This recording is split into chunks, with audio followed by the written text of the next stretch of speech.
Hi, everyone, and welcome to the Prayer for Israel podcast. For those of you who are listening on Spotify, you won't be able to see, but we've got a special guest with us here today. It's Mr. Steve Maltz. Thank you for joining us. How you doing? Yeah, good. Good to be here. Good, great. So there's so much going on in Israel at the moment, and we wanted to throw Steve right in the deep end by talking about avocados.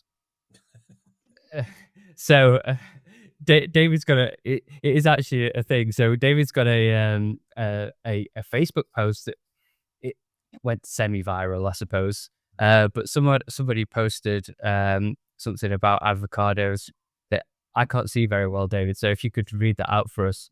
But it'd be good to get your thoughts after this, Steve, of what you think about the situation. Yeah, okay. Yeah. I'm hoping you guys can see it. But, this is found on Facebook, and the lady name says, "Today at my local Tesco store, I noticed a display of avocados from the genociding state of Israel. I was disgusted, to be honest, so I got a basket and loaded it up with every one of these genocide-supporting items and took them to the members of staff on the tills. I'm aware that the staff has zero influence over what or where the products are coming from, but I like the staff, but I don't want to support Israel's murdering of children. Anyway, I had a very nice conversation with the manager who advised me to write to head office. He said customer emails, letters, calls are what influence company practice. So, dear friends, please can all of us do our bit and write to the head offices of all stores that we frequent and advise them that if they want our custom, they do not insult us by putting anything on the shelves from the horrifying genociding state of Israel." And you got the hashtags BDS Israel, stop the genocide. Dear. Yeah, I'll tell you, Jack Cohen will be turning in his grave. He's the founder of Tesco's. Nice Jewish boy. Yeah. I'll tell you, my wife wouldn't buy avocados from Tesco's if they weren't from Israel. They're the exact one she buys every week. Yeah, they're good avocados. In fact, there's a lot of comments from people saying, right, I'm going to go buy loads. So, it's not all one-sided. So they're genocidal avocados. I mean, who knows what they might do once we need. I suppose my question is, who put the boxes back on the shelves? Did they tell this lady, or was it landed on the staff to do it? Yeah, I think the staff just waited for her to leave and then resumed work. Spell genocide properly anyway. It's so ridiculous. I mean, if they're going to boycott Israel, they might as well boycott their mobile phones and insulin injections and all the other things that Jews and Islam. MRI scanners, yeah. Probably don't know any of that, though. Yeah, it's pathetic, really, really pathetic, and it's just a sort of an indication of the brainwashing that has gone on with a certain part of our society. Because we all know that genocidal is basically everything they say is actually 100% wrong, and the only people who are genocidal maniacs are Hamas and Iran and all those who are opposing Israel. We also know the only ones that occupy the lands are Hamas and Iran and the rest of them. You know, all the things they throw at Israel, apartheid, whatever, are basically a reflection of what they are themselves, and it's just deflection, nothing else. And that's all I'm saying.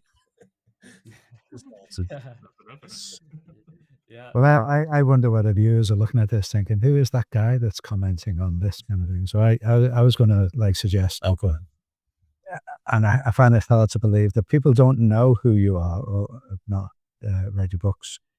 To just a little bit of an introduction about who you are, Steve. What do you do, and what motivates you?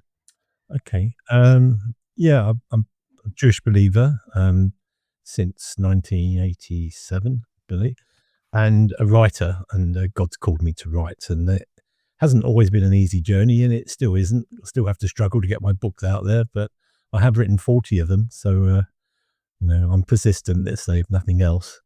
But certainly in latter years, particularly since October the 7th, God has basically redirected me back to my origins. And at the time I was writing a lot about the church and about history and theology, etc. But since then, virtually everything, all of my output, whether it's writing or podcasts or whatever, has been directed towards the situation in Israel and the Middle East, and comfort my people, Isaiah 40, has been sort of imposed on me, and I'm freely sort of exercising it at the moment. So how have you felt about people in, I suppose, in the church? How have they responded to that? Because obviously we know that there's a lot of people who believe in things such as replacement theology. Yeah. And we've even had comments on this show that, this podcast, that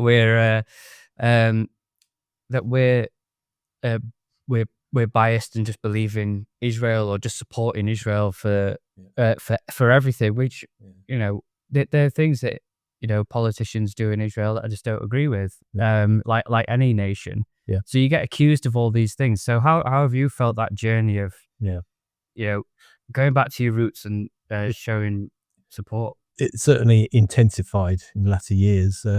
For a lot of my Christian life, you knew that the church was not necessarily supportive of Israel, and we know that replacement theology is the default position in this country anyway. But since the last 2 years, everything's intensified. Everyone seems to have an opinion, and the saddest thing of all, you know, out of everything, the saddest thing is that Christians haven't woken up to what's really going on.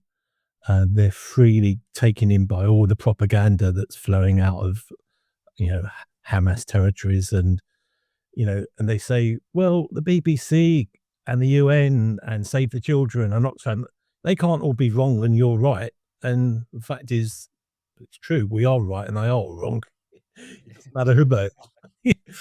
But for Christians to say that and not realize the spiritual origins of the whole conflict is something that the church really has to deal with.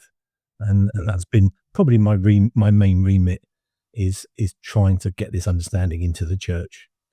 And it's difficult.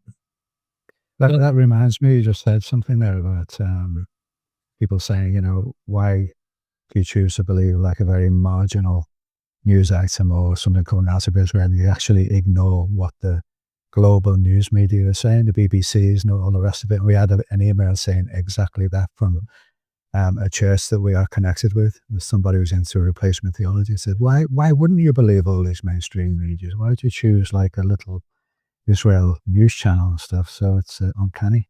No. And I mean, they're seeing that the chickens are coming home to roost with the BBC, and even they are admitting mistakes now grudgingly, and UN are admitting mistakes grudgingly. And it's okay doing this after the event, but while they were spreading all these lies, Israel was bearing the brunt of all the propaganda, you know, and that's where, you know, all the hatred has come from on the streets, just listening to what the UN have been saying and BBC, etc. It's no good having an apology on page 8 of whatever, you know, of the news pages, and there's no one's going to look at. People are still remembering the lies and going along with the lies. So, Yeah. you know, that's the problem. So it's like the damage is being done, but also the fact that they're referring to it as a mistake, it's not very helpful either, because it's probably more intentional than a mistake. Or more intentional. Yeah. So I suppose my question, opening it up to all of you then, maybe it's a bit of a curveball, but how do we engage in dialogue with other Christians about this? Because we're meant to talk about things in spirit and truth, and obviously, Steve, it sounds like you've had a lot of experience in this as well, trying to engage with the church in this conversation. What's the best way to do that? The problem is, there's a certain type of person, whether they're Christian or non-Christian, that will never be budged. They'll have a view, and I can know where that view comes from, because for me, anti-Semitism is a spiritual blight, and if it's got hold of you, whether you're a Christian or not, it's going to affect everything that you say and you do. In other words, if you are so entrenched into this anti-Semitism, you're not going to change your mind, because you don't want to change your narrative. You don't want to say that I've been wrong. You know, your pride is sort of taken hold, and that hatred takes over, and there's so much of it in the church, and a lot of it people don't realize that they have it. And there are people I've known that have woken up to it, realizing that they have been wrong, and some of them have been Christians for a long time. But so it's a spiritual thing, so that makes it difficult. You can't, in a sense, always argue them into truth. Yeah. You definitely can't do that in debates on TV and on social media, because those with opinions, they won't be budged at all. Particularly those on the left, because their arguments are so flimsy and so without any foundations that it is so easy to demolish their arguments, but they won't admit it, and they will just resort to abuse or just switching off or whatever. But we don't care about that. It's the church. It's the church, and all we can do is give the truth, but without emotion. That's the thing, because it is an emotional subject, because our climate is driven by emotions. If we end up being too emotional, which is difficult because it is, I feel very emotional about it, but I know that when I'm speaking in a church and I get questions from the other side, I have to be as sober as I can. Otherwise it could end up in a slanging match, and no one gets anywhere. Then you just got to stick to what you know is the truth and sticking with it. And I think certainly being biblical as much as you can. Not that I'm that biblical, because I've got a head like a sieve, just remembering Bible verses. Paul's a lot further along the line than I am on that. But and there are even facts. People say, well, that's your version of the facts, or even the Bible will say, well, that's how you interpret it. So, well, you Steve, you've written a lot about things like cultural Marxism, wokeism, the left, all these kind of influences, and people like Melvin Tinkler who've written really, really interesting books about that. Do you, from the point of view of the church, how much of those kind of movements have influenced the church, in your opinion, and why do you think that is? The church, unfortunately, thinks that to make inroads into society, they have to be relevant, and to be relevant, they compromise, and by compromising, what they're doing is they're taking on the mindset of the culture, and the mindset of our culture is heavily influenced by Marxism. So the church ends up taking on this stuff. Certainly identity politics and gender politics and all this stuff is in the church as much as it is in the world. And God's not happy, definitely not happy. The Church of England's a busted flush, really. All the stuff that it's taken on board. And sorry if I upset people. There are good people in the Church of England, and I do know plenty. We're pretty used to upsetting people, I think. We love coming. It's quite now. Yeah. It just comes out. But the church, it's was it James 10:10 or John? It's about being friends of the world. God does not like if you're your friend. God will hate you if you're friends with the world. And the church has become friends with the world, and by doing so, it's lost its distinctiveness. Our distinctiveness is Jesus. The church has lost that in many years. Well, it just reminded me there, as you mentioned that, like the verses, do not conform to the pattern of this world. Yeah, that too. Yeah. And I read all the books you've written about, specifically about the church and Israel in particular, and the problems within the church outside of that little bit of narrative. You got they're not biblical, or they're not Hebraic. Some of your books touch on that. Do you think, since you've started writing about this, the situation within the church has actually improved, or become worse, or it's just still a mush? Well, I've been writing about it for like 12 years, I think, and with a lot of very little interest to start with. I've seen a lot of my ideas sort of filtering into the church. I doubt whether it's all due to my writings, because I know I haven't sold that many books, but certainly the idea of a freer church that doesn't have hierarchies controlling everything, and some of the things I was saying is, worship groups. Why do we put them at the front? Let's put them behind us, because what tends to happen is that you're watching the expertise of the singers and the instrumentalists rather than listening to what the words are all about. And sometimes our worship teams become more about performance than anything else. And this is all Hebraic versus Greek. Being Hebraic is always to put God at the center. And I think there are places I've seen where churches are waking up to this and realizing that, all through the years, the church has become so man-centered.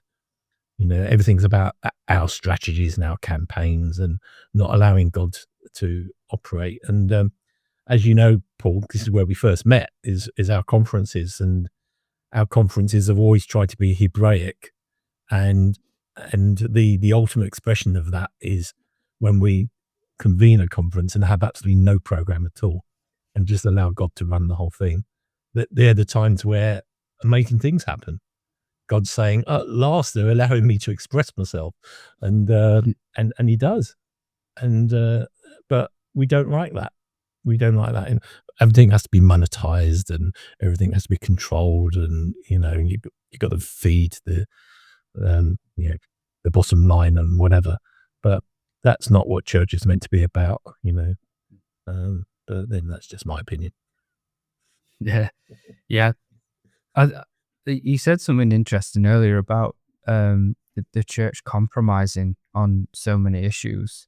And interestingly, either today or yesterday, I can't remember now, but I was watching a video of an imam saying that we won't compromise. And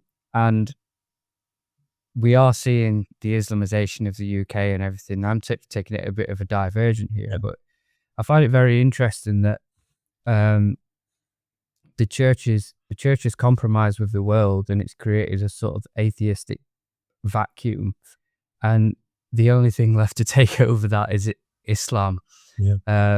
And because they won't compromise on the things that they believe.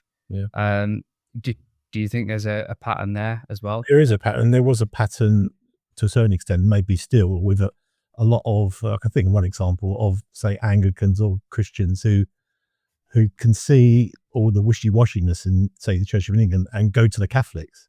I think like Anne Widdecombe was an example, is that the Catholics showed, certainties and all their structures and all what they believe in and everything. Maybe not so much now, but an extreme case of that is Islam. And there is a lot of people turning to Islam. And I think, I have to say it, in a lot of cases, they're probably psychologically a bit disturbed to start with, and it's almost like needing a father figure. The thing about Islam, it tells you to do everything you need in life. It's almost like a cult, in a sense, that you don't have to think for yourself. And in fact, you're discouraged not to think for yourself. You have to follow this rule and that rule. And for some people, that is quite welcoming. And all I can say is that is not how God has created us. We are created to think for ourselves and follow the truth. But Islam is making major inroads, and it is frightening. But not all Islam's bad. Not all Muslims are bad. That's the thing. I know lots of Muslims, and I'm very much for multiculturalism when it works. The only time it doesn't work is when you've got people coming over or even been born here who actively are against the principles of your country and want to destroy the structures of the country, and are open about it. There's no subterfuge. The Islamists openly say they want to destroy the Judeo-Christian structure and bring in Sharia law and do this and do that, and they're open about it, and our government are freely allowing them to do it. Yeah, that's where I can give them. Get there. I'll answer that one. Yeah. I don't know if you ever saw the videos of the streets of Birmingham during the Maccabi game, in the streets of Whitechapel when the UKIP tried to have a demonstration. They're saying these are our streets. I mean, the streets of Whitechapel is an area I know very well. It used to be a very Jewish area, That's where the Battle of Cable Street was, 100 years ago.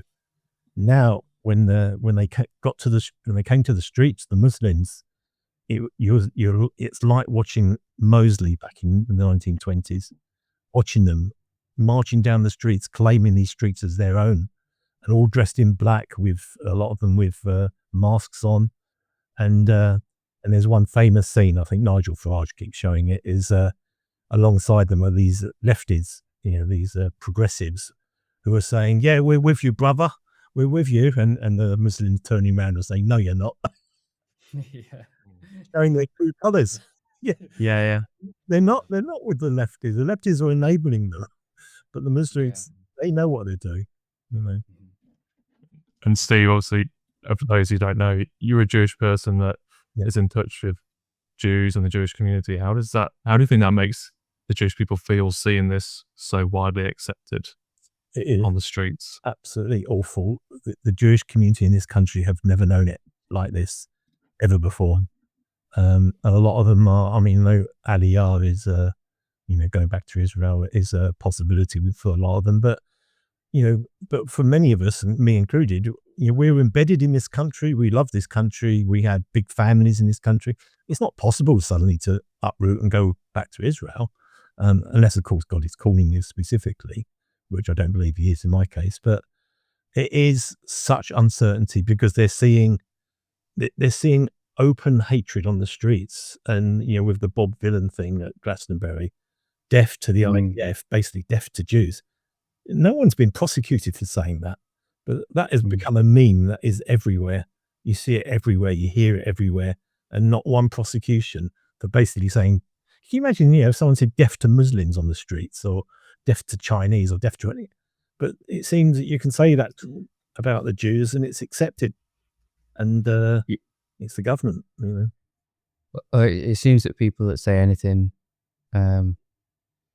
is deemed as slanderous to Muslims would on Twitter or whatever seem to be getting arrested. So there's your answer. But so does that mean then that there's a lot of fear within the Jewish community? Yeah, there is. I don't want to bring it down a tone, because I think one thing that we want to do as Christians is to, like you said earlier, comfort the Jewish people. And show them love and show them that we're standing here with them. So do you think that fear is worse? There is fear, particularly if you're say an Orthodox Jew, which means people can see that you're Jewish and you're in the street. Yeah. And there's lots of cases of, like the real, the real ultra Orthodox, like in Stamford Hill or Stoke Newington, that are being openly mocked or attacked on the streets, but mainly by Muslims, young Muslims. But there needs to be a sense of communities coming together, and this is a good chance for multiculturalism to work, for sort of moderate Muslims, Christians, and Jews to get together and work together and do that in a public way.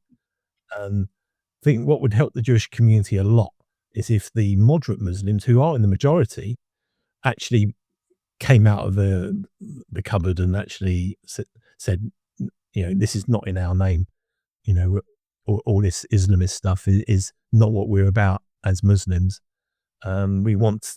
We are peaceful with our Jewish neighbours. I live in a Muslim area, and I've never had any problems. I know a lot of local Muslim people, and there's no problems. It's not an area like Whitechapel or Birmingham, that are a bit more militant. So I think the average Jew is okay, unless you go to synagogue. Then every synagogue has to have an armed guard or a guard. So do the Jewish schools. You don't get that with schools from any other denominations. Things like that, and that's been growing over the years, even before October the 7th. So there is fear, and I think there's fear of what next. Obviously, we had the Manchester atrocity. They're waiting for the next one, and then so it's not getting any better. Christians need to come alongside the Jewish community and show them that they're loved, and accepted, and they'll be protected, just as they were by Christians during the war with Corrie ten Boom and others. There needs to be a lot more of that.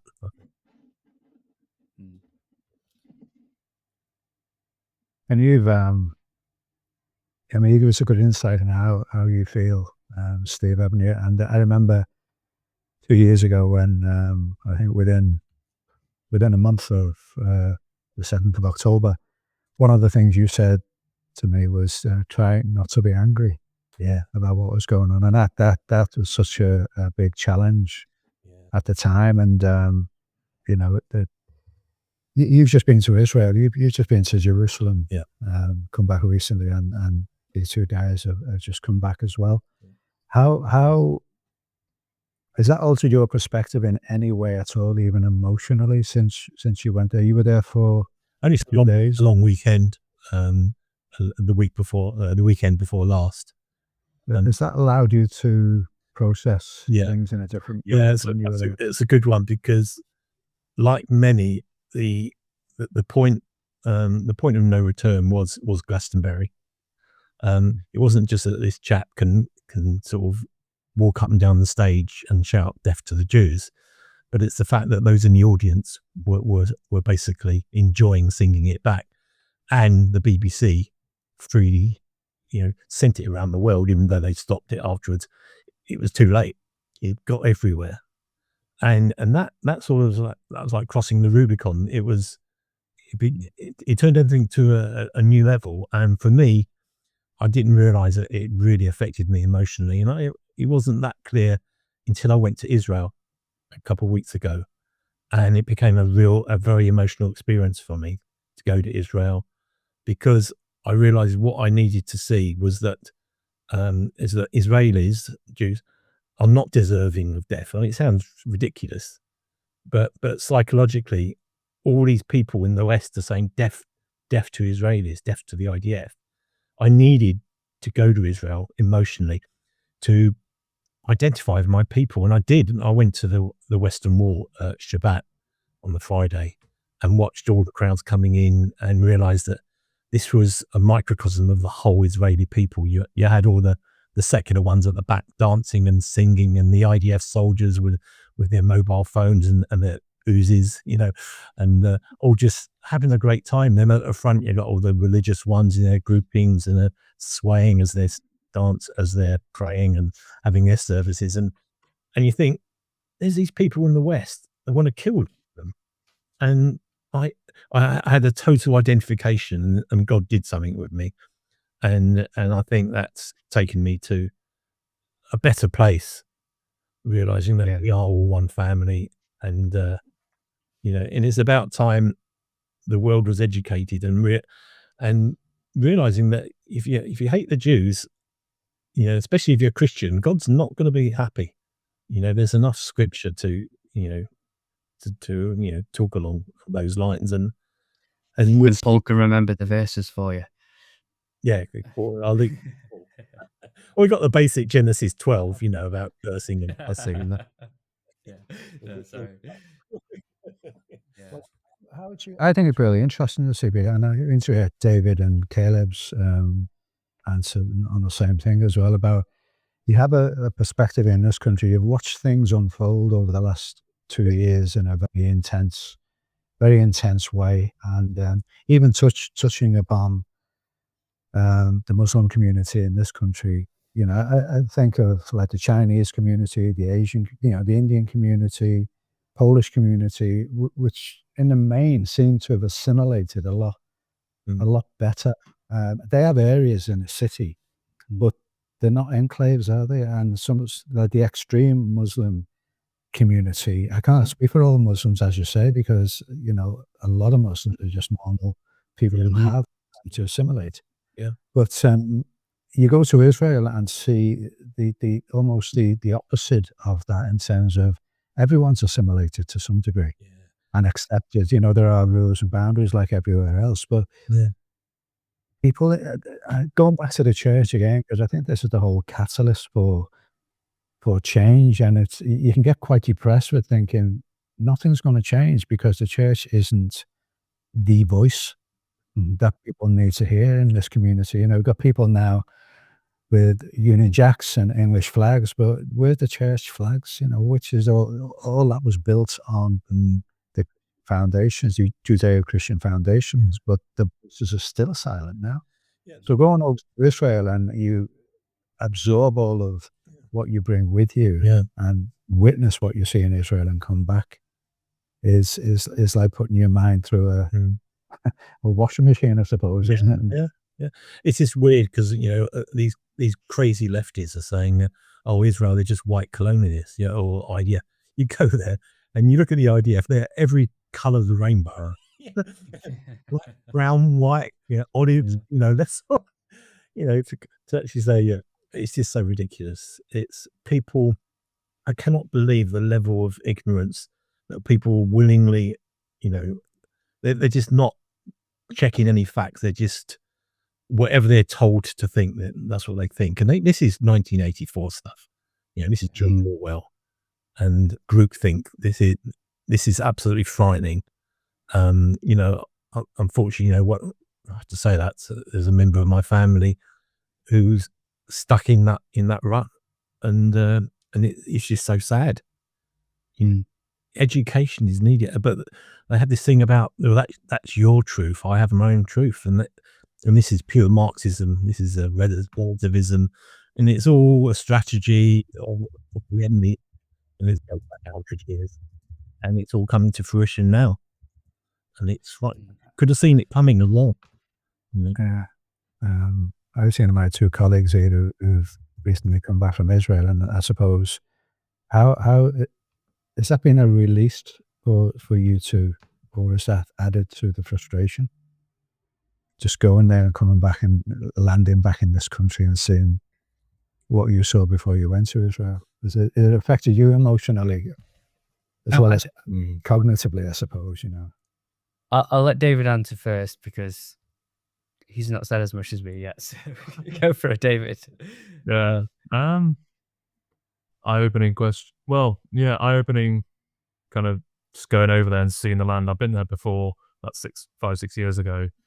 But actually being over there in the land and just seeing Jewish people living in Jerusalem alongside Muslim, okay, it's not a majority perhaps, but it's a quite a substantial amount of Jewish and Arab people that are living alongside each other. And the neighborhoods that we went through, we sat down and had chicken shawarma, and it's a completely Arab-run restaurant surrounded by Arab people, Arab neighborhood.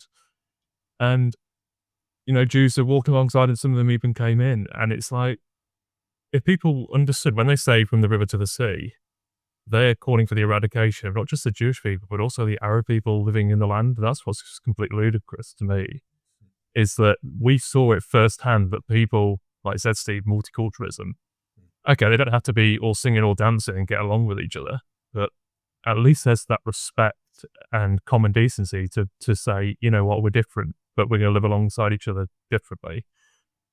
And that was eye-opening to me, and I think it would be eye-opening to most people who slander Israel to actually go over to the land and see it firsthand, to see how life is actually like, not just for the Orthodox Jews, but for the Muslims, for the atheists, and especially in Tel Aviv as well, the secular. It's a broad spectrum of people living in Israel. So when you sit there and say, oh, the Jewish people have, we put the Jews in the land and they kicked everyone out, that is the complete opposite of what's happening in the land. And I suppose my hope and prayer is that Christians feel called to go to Israel and actually witness what's happening there, because it's quite unreal to see firsthand, just people living amongst each other. And especially in Jerusalem as well, we had the small Arab quarters. You got I'm sure you know, Steve, but the Arab spice sellers and all the memorabilia that they're selling, like, it's predominantly Arab retailers. Yeah. And they're in Jerusalem. I don't think people even know that. No. And I found it quite safe. At no time did I feel like I was staying in a hostel in the Arab area, and it was still no problem. That it was weird because the Orthodox Jewish area was literally 100 yards away. Yeah. It's near Mea Shearim, and like you said, they walk freely among each other. There's no problem. They share a lot of stuff, and they're all basically Israeli citizens. They're living in the land of Israel. But the world doesn't see that. Trouble is, a lot of people, when they do go to Israel, it depends who takes them over there. If PFI take them, then no problem. But there are plenty of, let's say, Christian groups on the other side that wouldn't take them to places you'd take them. They'll go to the West Bank and Bethlehem, and they'll get filled up with political nonsense, and and stuff with words like apartheid and colonialism. So it really depends who takes them over there. They really get to see both sides and there are Arab fellowships, there are Christian Arab fellowships and Arab Christian, and they've got to see that side of it as well. I hope Paul's had a lot to do with that, haven't you?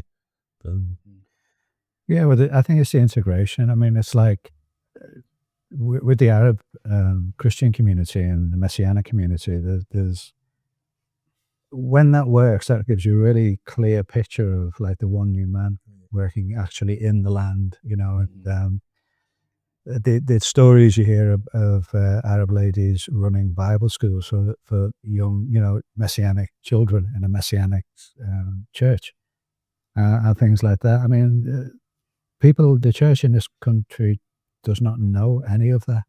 And when you see, particularly with the institutional church run these tours of Israel, as you say, they go to the West Bank, they go to see their Palestinian brothers there, and ignore much of what the reality is in terms of integration, in terms of what the Bible speaks about, the dividing wall. There's many, many examples of that being knocked down. And so, like Caleb and Dave, did you come back encouraged by seeing that? Yeah, well, I was going to say earlier, I didn't come back frustrated. That was quite notable to me, because I've got to admit there have been times that I've been frustrated listening to all the rhetoric and all the lies that have been pushing out. I know we were joking a bit with the avocado at the start, but even that's education. Most avocados that are imported from Mexico are imported by gangs. Are you going to stop buying those too? Or so there's education involved, but also when I went there, it reminded me of what we're wanting to do at Prayer for Israel, and why, and it sort of encouraged me in terms of the Lord's heart, because the Lord loves all of those people. In fact, the Lord desires that all are saved. And when we went to see that, when we went to the Western Wall, we had a different experience at the Western Wall, actually.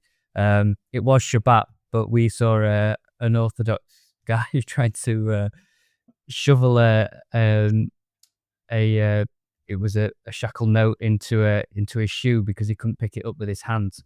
So that was quite comical. But so we had a different experience, but at the Western Wall. But we saw the Orthodox there, and then we went to Tel Aviv, where we saw much more of the secular, and hopefully we'll bring this out much more in the documentary we've got coming soon.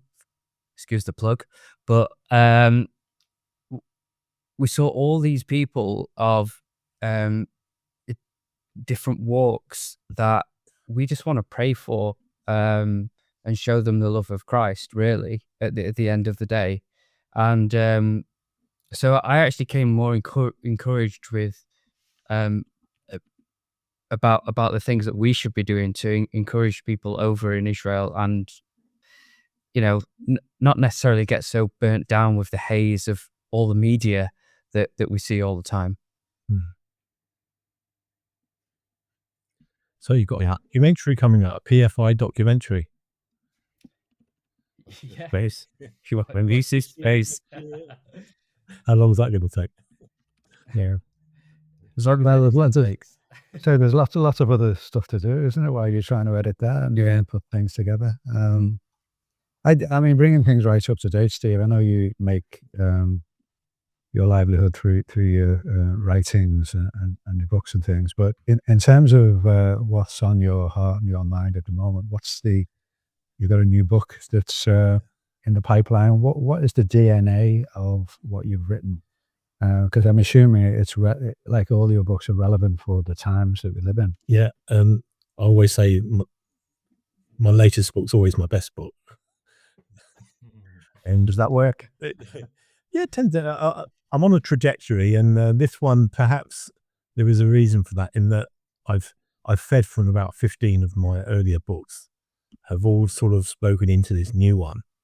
And I just felt it all came out about with a survey. There was a survey done about a year ago in the Jewish community, which was quite surprising, because it stated that 25% of Jews are actually atheists, so don't believe in any God, and only a third of Jews follow the God of Abraham, Isaac, and Jacob.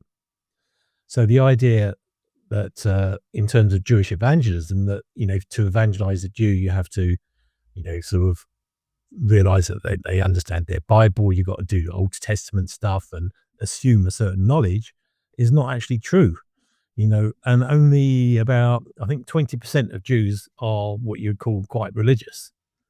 So I got to thinking, I want to write a book. I already knew I wanted to write a book to comfort Jewish people, because of the climate of anti-Semitism. I wanted them to see history of where anti-Semitism comes from.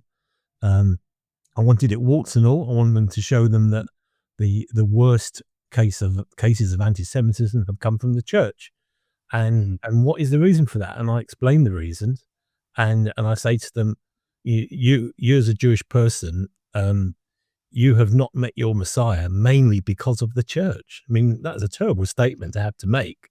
The whole point of the church is to make Jews jealous for the Messiah. Well, they've done the absolute opposite, and, you know, boasted against the branches, and, you know, the stuff from Romans 11. And so I wanted Jews to know the whole story. I also wanted them to realize the very important aspect of being Jewish is to be a light to the world. I mean, it goes back to Isaiah. It's a very big thing with Jewish people that they are not just the chosen people, but sort of chosen for a purpose, and that purpose is to fix the world. And many Jews, particularly these days, particularly with charitable enterprises and such, feel that they are on this earth to fix the world, and this is a thing called tikkun olam, is the Hebrew way of saying it. And I got thinking more about that, thinking, as it says in Romans 11 at the end, that when the Jews finally come through, it'd be as if life from the dead. And I realized that the enemy is stopping Jewish people from coming back, mainly through the church. And when Jews do, the church is going to be so invigorated. There's going to be such stuff coming from the Jewish side. You know, the one new man, which has never really happened, will actually start to flow. And I thought, well, so Jewish evangelism is important, but maybe it's not. Maybe it should be done with more boldness than other efforts. So I looked around and realized there's no book on the market that actually gives Jewish people the gospel, because they're too scared to do that in books. So this is what I've done. So this book sort of bolsters up Jewish people, gets them to a state where they understand the problems through anti-Semitism. They understand that God still loves them, and God has a purpose for them. And then I say, right, here's the thing. You know, man is sinful. You know, I go through the normal stuff, but from a Jewish perspective, it's so it is the half the book is giving them the gospel. So it's a book that you can come give to Jewish people. It basically butters them up to start with, and the right way, puts them in, because the biggest hurdle, and I know that from my own family, even from myself, the biggest obstacle for a Jewish person to know the Messiah is tradition. Jewish tradition has become like a massive fence against the world to protect them against all the hatred out there, particularly from the church. So, you know, we build up our own tradition regarding you know, Judaism and the things that we do, and our own language, our own culture, our own everything that we do. And one of the things is you don't mention the name Christ. You know, it's just a word that's not mentioned in the Jewish community. You don't read the New Testament. You know, your tradition stops you from doing any of that because Jesus is your enemy. And we're taught that Jesus is our enemy. So for me and my mum and my sister, when we became believers, there was a real burden to get over about Jesus himself. Is that in our DNA to consider Jesus as our enemy, because that's how the church has presented him to us. We have to unlearn the false Jesus of history and see him for who he is. And so that's what the book does. You know, it smashes up the church, but builds up Jesus, basically. And it's a book for Christians. It's a good book for Christians who don't get Israel to know the truth of why, you know, and why God is unhappy with them. It doesn't mince its words. So. Yeah, it's interesting that you talk about this, because it's something that's been on my heart as well a lot recently. Not that I can write a book about it, but I speak to quite a few people, and there's a big fear of my least favorite word, proselytizing. Yeah, just because I can't say it. Yeah. There is that fear there. And to be honest, I felt that the Lord was saying to me, we need to be courageous in speaking to people in the gospel, you know, Jew first and then the Greek. Yeah. And I think it's really important to be able to do that. And when David and I went to Israel, we managed to speak to a lot of people that we didn't document because we were just in a conversation with them. And it's, you know, sometimes it's better just to not film someone and just talk to them. And we did that, and I didn't find there were many barriers or any really. It was just an open conversation. Now, that obviously didn't happen with Orthodox Jews, but at least the secular were very open to just having a conversation about those things. Yeah. And I was quite encouraged by that, because in my experience, I saw, no, that the conversation will happen. Yeah. Yeah. I don't know if that's a new thing. Yeah. But just bear in mind, as I said, only 20% of Jews are religious and know their Bible well. So to do Jewish evangelism doesn't mean you have to sort of be an expert in Deuteronomy and, you know, all this stuff. There are a lot of Jews on the same level as Gentiles in terms of knowledge of God, you know, just basing zero. Yeah. They treat them like anyone else. But as I say, it's just this tradition, it's the history that's the problem. The church is the problem. And that's what you got to get over, because most Jews know their history. And for Jews, the Holocaust is a church thing. It came out of Christianity, came out of the Christian world, you know. So it's a big thing. Again, I suppose that's where the church has forgotten that they've got a Jewish Messiah. Yeah. And if they remembered that, they'd be able to speak to Jewish people about the Jewish Messiah a lot easier. Yeah. Yeah. Steve, have you got a name for your book yet or not? Yeah. Why us? Why us? The Jewish question. I'll tell you what. Could I show pictures? Is it possible to show a picture? Just that there's a book cover that is, I've just approved it, and it's going to be, and it's really good. It's a very evocative of Schindler's List. So in the background, you've got humanity walking away in black, and they're all black and white with buildings, and they're all walking away. And in the foreground, a Jewish person, all in red, like the girl in Schindler's List. And a lot of people will see that connection. And the Jew is standing alone, and you know he's Jewish because he's got a Star of David, sort of, and it's a case. It's like alienation. Why us? Why pick on us? So it's giving an answer to the Jewish question, basically. Yeah.